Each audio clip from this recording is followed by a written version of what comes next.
thing about tires. Before I show you these tires on this truck, which is actually going to be tomorrow, we're going to install a product. I want to show you, then we're going to check out these tires, and I'm going to tell you what I did to fit them. All right, so it is Sunday. We're going to install this wonderful product. Tomorrow we can get tires on. Here in 1 second, a couple minutes, you're going to see what they look like and how they fit. But first, shout out to Dynovox. I think that's how you pronounce it. They sent me a product. I reached out to them, so they offered to work with us on this truck, and I said I'd absolutely love to. I said it'd be my honor. What do you got in mind? We chatted back and forth. They said let us send you the CCV delete for this truck.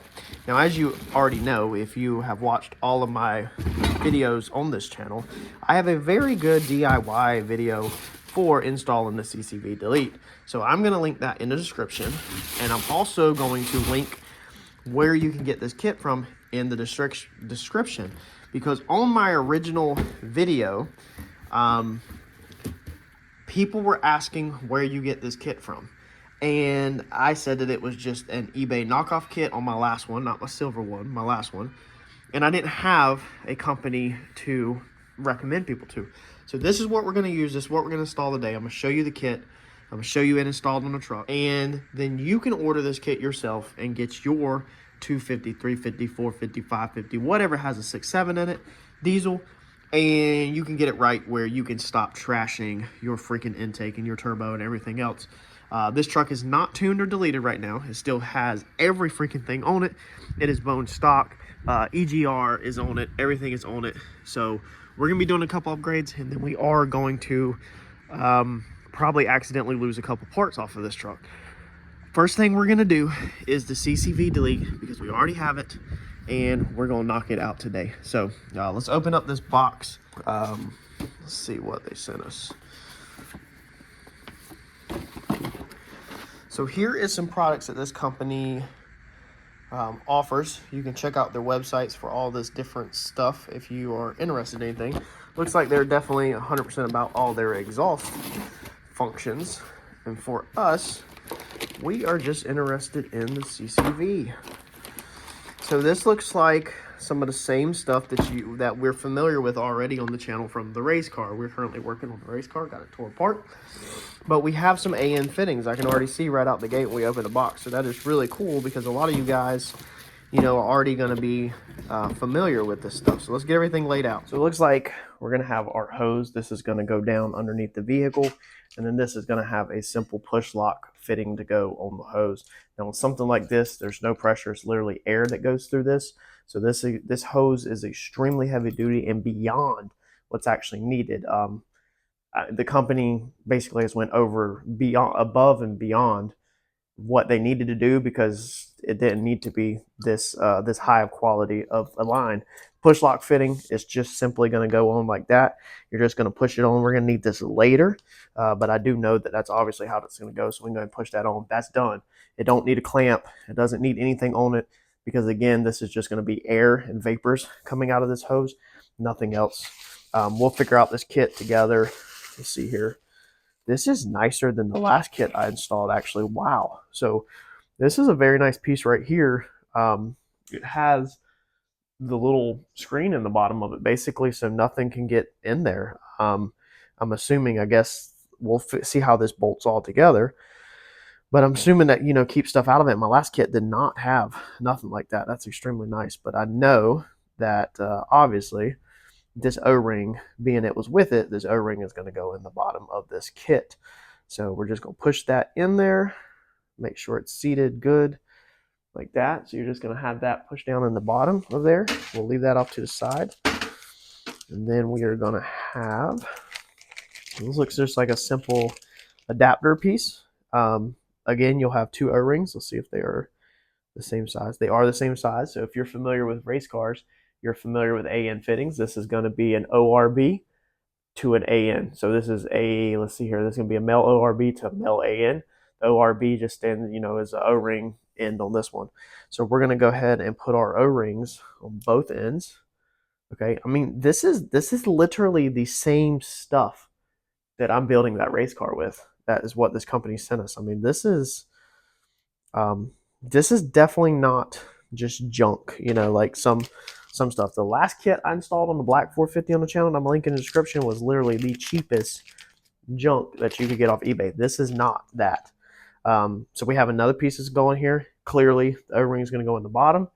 It has a groove in it right there, so we're going to go ahead and place that O-ring in it.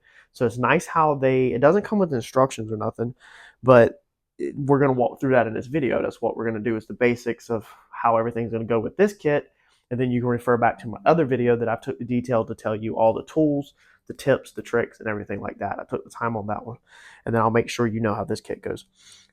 So looking at what we have present, it appears that these are probably going to go together. We'll see when we get there, but I can just about guess that this one's going to go here because it's literally like the only thing that screws in.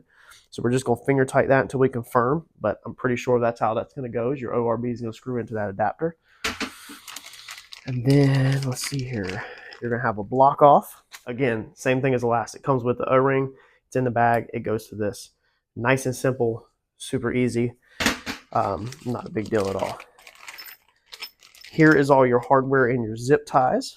I do remember all of this from my last install.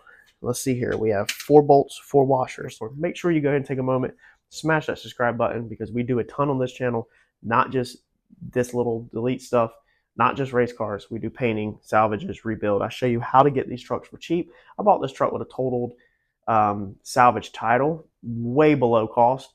We completely put it back together right here on this channel, and I'm showing you all the upgrades. So definitely stick around. So our piece looks like, let's see if these match the length. Okay, so I think it's actually no washer is going to go on that bolt. I think that's how that's going to go. So it does look like your washers are too big. It looks like when they designed this kit, they kind of just included one washer with every bolt, you know, and you actually, it looks like you're not going to be able to use the washers. Without the washer, you have a lot of thread engagement, and then with the washer, you don't have enough thread engagement. So it looks like we're going to actually drop the 2 washers off of that, is what I'm thinking. We'll see when we get this in the truck. That looks more correct to me. And then it has the sealed unit with the screen. That way nothing can come up from underneath the truck and get into the engine. This, I imagine one of these bolts are going to go here. Again, same deal. It looks like we don't need a washer. We'll see here in a moment, so make sure you stay tuned. And then that's our kit. This slips on, a couple zip ties. That's going to be it. Looks like, it appears, we might end up with 4 washers that are not used and 1 extra bolt, if I'm correct. So let's dive in and let's see what happens. So we've laid some tiles down so we don't drop everything in the engine bay. Now this was one question that popped up in my original video that I couldn't answer because I didn't have this issue on my 11. This is a 13. So it looks like there's a sensor right there, okay?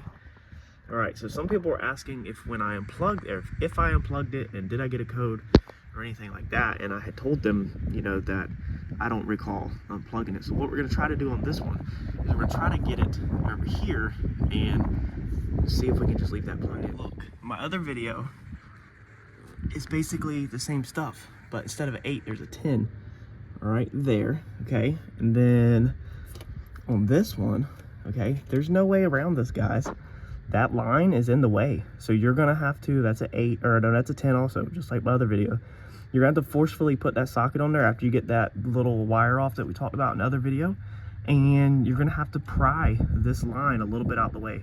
So I put my socket on there and then just pushed my ratchet that way to basically bend that metal line out of the way, because you can't get this straight on. Like, it's not gonna happen. So you've got to bend that little line. Bolts that are in the very back, you've got 1 there and then 1 back there. So you got 1 right there and then 1 back there that's not out yet, okay?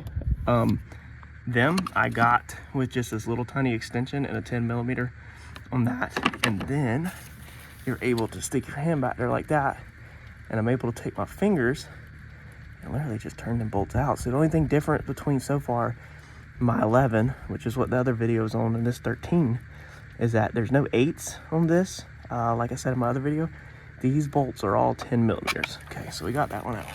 So now I think our CCV box, yes, I think that's gonna be completely loose. Yep, it's off. we're just going to have to pry it out of there. I think it's got a seal or something on it. Let's see here. There we go. Okay, so you just got to tug on it a little bit like that. All right, so now all we need to do is figure out this line. All right, we're going to take our hose, do a little different in this video. We cut this flex hose. So we're leaving everything plugged in. I've got my sensor unplugged just out of the way right now, but we're leaving that actual flex hose plugged in. As you see, I'm not gonna go up in there and mess with that clip. So we're just gonna leave that line right there. That's where we're gonna put our cap on. Now my last video, I cut it up tighter to put my cap on to make it look nice and neat, and I undid this line, or this hose, or intercooler piping, whatever. This time, I'm not gonna do that today, because stay tuned to the channel, because we're about to upgrade both of these, this one and this one. So when I take it back off later, maybe then on that day, I'll cut it shorter and redo it. But this little rubber piece, literally, this cap will just slide over this line. I might have to do this with 2 hands. And then just zip ties. So I'm gonna work it down on there, but that's how it's gonna look. It's just gonna cap that. For this piece back here, go ahead and take your ground clamp and take it off this stud. It was on this stud, if it's still there. Push that off so you have a little more clearance. And then the box needs to go that way. It needs to kind of come up and go that way. You have to get that little guy down there, okay, up out of the hole. And then you have to clear where you took them bolts out. Can't really see it. Anyway, go down with it. And then I think, while fighting with these lines, I'm recording for YouTube to show YouTube how easy it is. Do it one-handed. Man.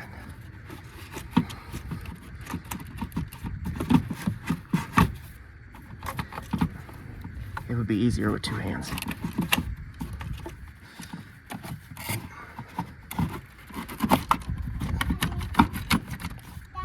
But if I can do it with 1 hand while filming, you do it with 2. Look at that. It's like my helper's here. What, Harper? There just is. So there's your box. Okay. This is what we took out the truck. What do you think? Is it yucky? Yeah. Say, ew, it's got to go.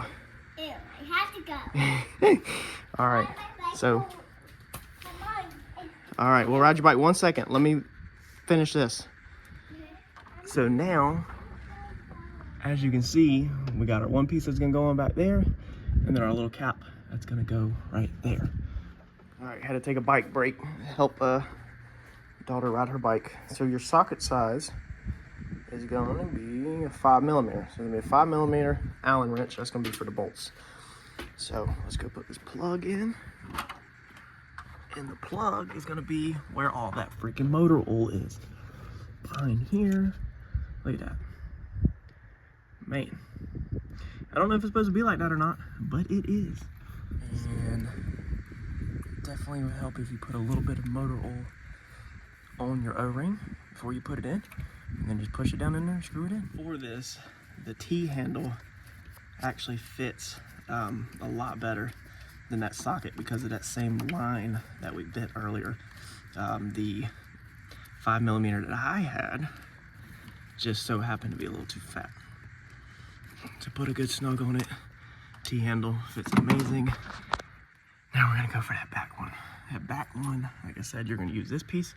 And if you watched my last video, all that kit included was just this piece. So it had no filtering screen thing or anything like that. So this kit comes with this whole entire piece. So that's a little bit nicer. But like I said, you don't have to use this bottom piece. So let me reach back there, get that on without dropping bolts, and tighten down. All right, now for your AN fitting, you could probably go ahead and tighten that down on the bench. You need to snug that one down. Now they do make AN wrenches. So this is an AN adjustable wrench. There's the sizes on it. It's just basically aluminum, so it's aluminum, so don't scar that bad. However, a normal big adjustable works perfectly fine. We use both when we're putting a race car together, and then they make high-end AN wrenches. So for this video, I'm just going to use a normal big adjustable wrench so that I can be just like y'all. All right, now what I would love to see added to this kit is a P-clamp. So I don't have one big enough, but a P-clamp, I mean, this right here. So I'm gonna put that 10 back in and put this P-clamp there, and then we're gonna zip tie this P-clamp to this hose, because I don't have a P-clamp big enough to go around this big hose. So I would love to see the maker of this kit just add one P-clamp that's the correct size for this hose to the kit, because when you route your hose like that out and around, it needs to kind of curve up so it don't kink. You don't want to go real hardcore. It doesn't want to go that way. If the fitting was changed to less than a 90, so what would that be, a 60 or something? If that elbow was changed sharper to shoot straight down on the backside, this kit would also be more user-friendly. But this is a good kit, don't get me wrong. It's just, I would love to see them improvements made. However, it's perfectly fine like it is. There's zero issues with this kit. Good quality, it's been easy to install and issue-free, and it has took me like literally no time. The wife just yelled that dinner is ready, and so I'm gonna finish this up before I go in there. But I'm just adding this just as an extra step. It's not needed. We're gonna put one zip tie around our rubber piece and make sure our sensor is plugged back in right there, that I am plugged. I've got that zip tied. It goes under the truck. We got to go underneath the truck and route that how we want. All the bolts are tightened, all the plugs are in. Now we can put our fuel filter back in. I showed that in my other video, how it comes undone. You definitely should watch the other video because it does have a couple of tips that will be helpful for this video also. I didn't want to go in depth on this one. And then put our green one back on. Dark side to lay the phone down. That green clip has to be up like this. So it has to be up in order to push it on, and then you lock it down. Make sure that's on. All that is your fuel filter. And then you should be good to go. If the truck cranks and it stalls out, just re-crank it. It's just gonna be that priming or working air out of it. If it happens to happen, mine normally does not. Besides that, dude, you are done. Underneath here, you did it. Go underneath the truck, take you some zip ties. Probably gonna need some long ones. If the kit could send some longer ones, that would be awesome too. But you do have these 3 smaller ones. And let's just zip tie this thing up. Let me show you what I mean. Longer zip ties, like these guys. These big ones from Harbor Freight, which most of us have zip ties, but it's not needed. Again, you should be able to take that couple right there. Be perfectly fine. So let's go under here. All right, so it comes out from the back of the motor. I zip tied it to this little bracket off of the transmission, and then this was already in the floor. Don't know what it is, but I used it, and then I literally looped it.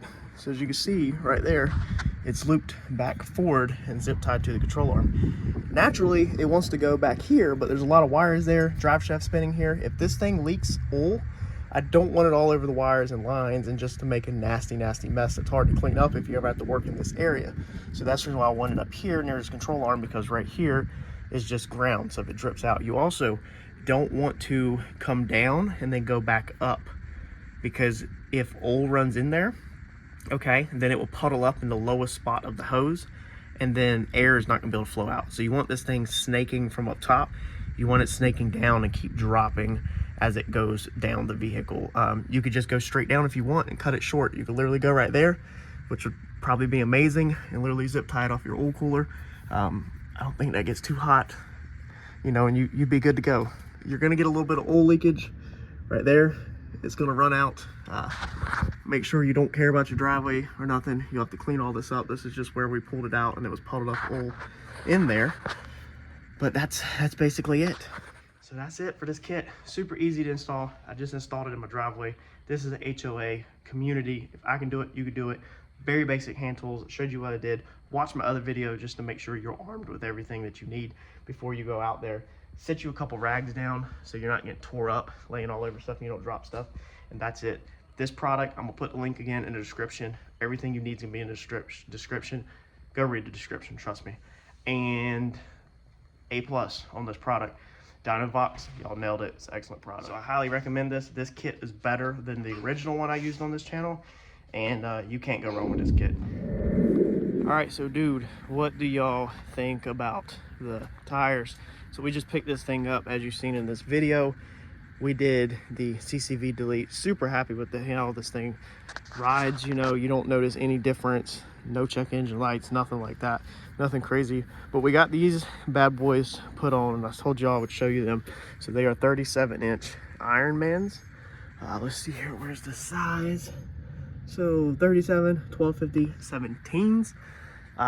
We took the mud flaps off in the back because it is a little close in the back. I got to come in here and do some trimming. Probably pretty much that road grime right there. Probably pretty much cut that just like that at the shop tomorrow, to just make sure we get that last bit of clearance, and then we'll make sure we brace this mud flap back, or the inner liner back. The front is perfectly fine, no clearance at all.